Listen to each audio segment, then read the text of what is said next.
ప్రభునందు మాకు అత్యంత ప్రియులైన దేవుని ప్రజలందరికీ యేసుక్రీస్తు వారి పరిశుద్ధమైన శ్రేష్టమైన నామం పేరిట హృదయపూర్వకంగా శుభాలు ప్రకటిస్తున్నాను. మీరంతా క్షేమంగా ఉన్నారు కదా? ప్రతిరోజు పరిశుద్ధ గ్రంథాన్ని చదువుకున్న తర్వాత ఒక వాగ్దాన సందేశాన్ని వినడం ద్వారా ఆత్మలో మనందరం దీవెన పొందుతున్నాం. పరిశుద్ధ లేఖనాలు మనందరి ప్రయోజనార్థమై మనకు ఇవ్వబడ్డాయి. 40 మంది దైవజనులు, అనేక ప్రాంతాలకు చెందినవారు, రకరకాల విధానాలకు చెందినవారు దేవుని చిత్తము ద్వారా, పరిశుద్ధాత్మ ద్వారా ప్రేరేపించబడి లేఖనాలను మనకు అందించారు. రాసిన వారు అనేక మంది ఉండొచ్చు, కానీ రాయించిన వాడు మాత్రం పరిశుద్ధాత్మ దేవుడు. థియోన్యూస్టోస్ అనే మాటను పౌలు మహాశయుడు ఉపయోగించాడు. అనగా దేవుని ఊపిరి లేఖనాల్లో మనం చూస్తున్నాం. ఆ ఊపిరే గనక లేకపోతే, దేవుని జీవమే గనక లేకపోతే ఇది కేవలం ఒక పుస్తకంగానే మిగిలిపోయేది. కానీ దేవుని ఊపిరి, ఆయన జీవము, దేవుని ఉనికి పరిశుద్ధ గ్రంథంలో ఉంది. కాబట్టే ప్రపంచవ్యాప్తంగా కోట్లాది మంది పరిశుద్ధ లేఖనాల ద్వారా దీవెన పొందుతున్నారు. ఈరోజు వాగ్దానం కోసం కీర్తన గ్రంథం 118వ కీర్తన 15వ చరణాన్ని చదువుకుందాం. Psalm 118 and verse 15. నీతిమంతుల గుడారములలో రక్షణను గూర్చిన ఉత్సాహ సునాదము వినబడును. యెహోవా దక్షిణ హస్తము సాహస కార్యములను చేయును. చూడండి, 2 మాటలు ఈ వచనంలో మనం చూస్తున్నాం. ఒకటి, నీతిమంతుల గుడారముల్లో రక్షణను గూర్చిన ఉత్సాహ సునాదాలు వినబడుతున్నాయి. నీ ఇంటిలో ఏ సునాదాలు వినబడుతున్నాయి? ఏ మాటలు వినబడుతున్నాయి? బహుశా కొంతమంది గృహాల్లో బూతు మాటలు వినబడుతున్నాయేమో, మరికొంతమంది గృహాల్లో బూతు పాటలు వినబడుతున్నాయేమో కదా. వ్యర్థమైన పాటలు కొంతమంది ఉదయం నుండి సాయంకాలం దాకా ఇంటిలో మోగిస్తూనే ఉంటారు. దేవుని సన్నిధి ఎందుకు ఉంటుంది ఆ ఇళ్లల్లో? పరిశుద్ధాత్మ దేవుడు ఎలా నివసించగలడు ఆ ప్రాంతాల్లో? పరిశుద్ధమైన వాతావరణం నీ ఇంట్లో ఉన్నప్పుడే దేవుని నామం నీ ద్వారా మహింపరచబడుతూ ఉంటుంది. నీతిమంతుల గుడారములలో, గుడారం అన్న చోట టేబర్నేకల్ అనే మాట అక్కడ వాడబడింది. అనగా నీతిమంతుల గుడారములో రక్షణ యొక్క అనుభవాన్ని వారు ఎరిగి ఉంటారు. దేవుని రక్షణను గురించిన అనుభవాన్ని నువ్వు తెలుసుకున్నప్పుడు, అనుభవ జ్ఞానంలోనికి వచ్చినప్పుడే నీ ఇంటిలో ఉత్సాహ సునాదాలు వినబడతాయి. అంతవరకు కూడా ఏదో నువ్వు లోక సంబంధంగా ఆనందంగా ఉన్నట్టు కనబడినా, అందరికన్నా ఏదో గొప్పగా సంతోషిస్తున్నట్టు నువ్వు కనబడినా, నీ హృదయంలో మాత్రం ఒక వెలితి, ఒక ఎంటీనెస్, ఒక వాయిడ్ అలాగే ఉంటుంది. ఏది కూడా నీకు సంతోషాన్ని ఇవ్వదు ఒక స్థానానికి వచ్చిన తర్వాత. కానీ ఎవరైతే రక్షించబడిన కుటుంబాన్ని చూడండి, అందరూ కలిసి దేవుని స్తుతిస్తుంటే పరిశుద్ధాత్మ దేవుని సన్నిధి అక్కడ బలంగా పనిచేస్తుంటుంది. దేవుని నీతితో నువ్వు నింపబడినప్పుడు, రక్షణ అనుభవంలోకి వచ్చినప్పుడు దేవునిలో నువ్వు ఆనందిస్తావు. అంత మాత్రం కాకుండా దేవుని యొక్క దక్షిణ హస్తము సాహస కార్యములు చేస్తుంది అని. నీ దేవుడు సాహసాలు చేసే దేవుడు. ఆమేన్, ప్రైజ్ ది లార్డ్. ఆయన ఒక మూలన కూర్చుండే దేవుడు కాదు. ఆయన బలహీనుడు కాదు, శక్తిహీనుడు కాదు. తన ప్రజల కోసం సాహసాలు చేసిన దేవుడని బైబిల్ గ్రంథంలో రాయబడింది. సాహసము అన్న ఆ మాట దగ్గర హిబ్రూలో క్యాహిల్ అనే పదం వాడబడింది. దానికి కొన్ని ఇంగ్లీష్ అర్థాలు ఉన్నాయి. ఫోర్స్ అని అర్థం, స్ట్రెంగ్త్ అని అర్థం, లేదా వ్యాలర్ అని అర్థం. ఈ మాటలన్నీ దానికి అర్థంగా కనబడుతున్నాయి. అనగా దేవుడు బలమైన కార్యాలు చేస్తున్నాడు, పరాక్రమం గలవాడు కాబట్టి పరాక్రమ కార్యములు జరిగించువాడని ఆ మాటకు అర్థాన్ని మనం గ్రహిస్తున్నాం. అంటే దేవుని హస్తము బలమైన కార్యాలు జరిగిస్తుంది అని. తన ప్రజల పట్ల దేవునికి ఉన్న ఉద్దేశాలు నెరవేర్చడానికి ఎన్ని గొప్ప కార్యాలు దేవుడు చేశాడో లేఖనాలు మనందరికీ సెలవిస్తున్నాయి. ఇశ్రాయేలు ప్రయాణంలో ఎర్ర సముద్రం వస్తే దేవుడు దాన్ని చీల్చి ఎర్ర సముద్రంలో మార్గం ఏర్పరిచి తన ప్రజలు నడిపించిన గొప్ప దేవుడు ఆయన.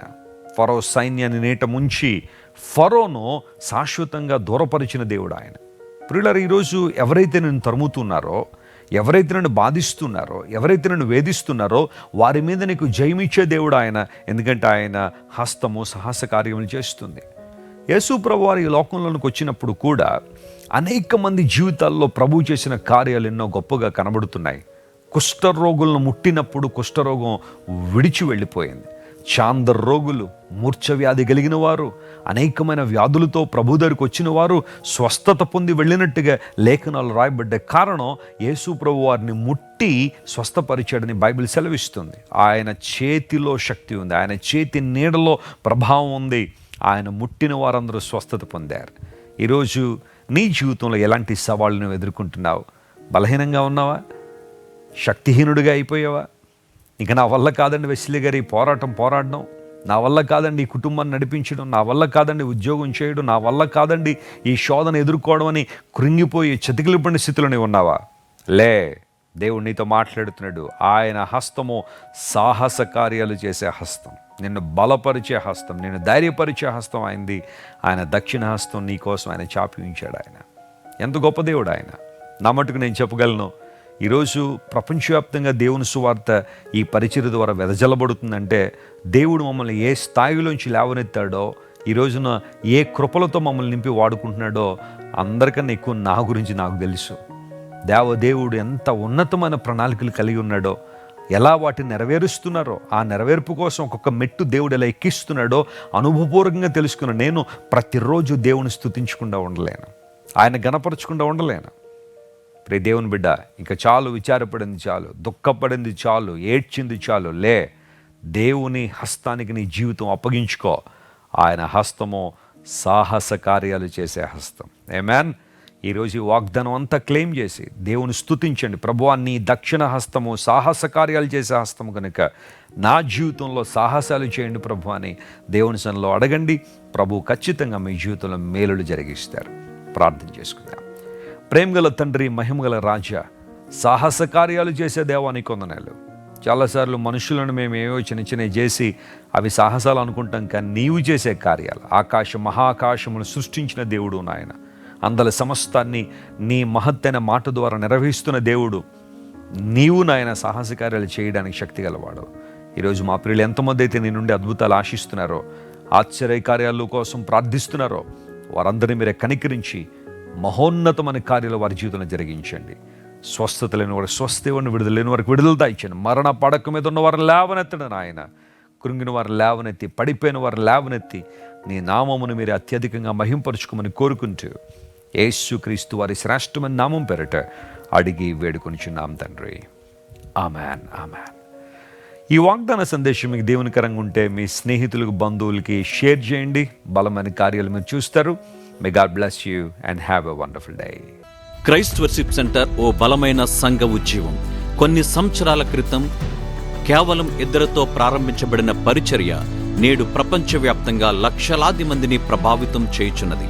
రాజమండ్రి, సికింద్రాబాద్, బెంగళూరు, చెన్నై, నెల్లూరు, దుబాయ్, బహ్రైన్, కరీంనగర్, విశాఖపట్నం, గద్వాల్, కొవ్వూరు, మలకపల్లి, శ్రీలంక, భూటాన్, అడ్డతీగల, పాలమూరు, మచిలీపట్నం, ఇందిరానగర్లతో పాటు అనేక గ్రామాల్లో క్రైస్ట్ వర్షిప్ సెంటర్ ఆరాధనలు జరుగుచున్నవి. వాక్య సంబంధమైన ఉద్యమంలో, పరిశుద్ధాత్మ సంరక్షణలో కొనసాగాలనుకునే ప్రతి ఒక్కరికి మా ప్రేమపూర్వక ఆహ్వానాన్ని అందిస్తున్నాము. రండి, ఆత్మతో సత్యముతో ప్రభువైన యేసుక్రీస్తును ఆరాధిద్దాం. మీరు ఇంతవరకు విన్న దైవ సందేశం మరియు దేవుని సేవకులు చేసిన ప్రార్థన మీకు ఆశీర్వాదకరముగా ఉన్నదని విశ్వసించుచున్నాము. ఈ సందేశాన్ని మీ స్నేహితులకు, బంధువులకు షేర్ చేయండి. మీకు ఏదైనా ప్రార్థన అవసరత ఉన్నచో మా ఫోన్ నంబర్లకు కాల్ చేయండి. దేవుడు మిమ్మల్ని ప్రేరేపిస్తే విశ్వాసంతో సాగుచున్న ఈ పరిచర్యను ప్రోత్సహించండి. మరిన్ని వర్తమానాలు, పాటలు వినుటకు జాన్ వెస్లీ మినిస్ట్రీస్ అను మా యూట్యూబ్ ఛానల్ను సబ్స్క్రైబ్ చేసుకొనండి. ప్రభువైన యేసుక్రీస్తు కృప మీకు తోడైండును గాక.